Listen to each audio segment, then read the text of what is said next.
আরে এক্সি শোন না। হ্যাঁ ভাই শোনা। ভাই বেশি না 30 টাকা দে, অল্প কিছু ডায়মন্ড নিব। কয় টাকা? আরে মাত্র 30 টাকা। আরে ভাই এত টাকার কথা শুনে তো আমার বুকের কিডনির ভিতরে ব্যথা শুরু হয়ে গেছে।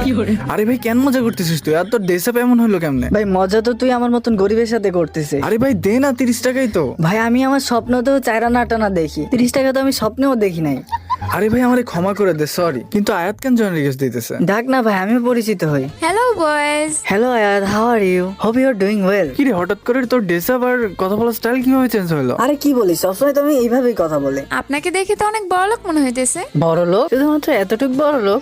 একটু দাঁড়াও, আরে আমার 3 লাখ টাকা 16 প্রো ম্যাক্সে কে কল করতেছে এই টাইমে? শালা 2 মিনিট আগে 30 টাকা দেওয়ার ক্ষমতা ছিল না? হ্যালো, কি 30 কোটি টাকায় মানতেছে না? ওর উপর 300 কোটি টাকা মেরে ডিল ফাইনাল কর। ওকে আমি যাই। বাই বাই আয়াত। শালা ওভার অ্যাক্টিং করিস। ওভার অ্যাক্টিং কাকে বলে ভাই? আরে আমি একটা জিনিস ভুলে গেছি। আমিও মাঝে মাঝে ভুলেছি আমার কাছে কত টাকা আছে।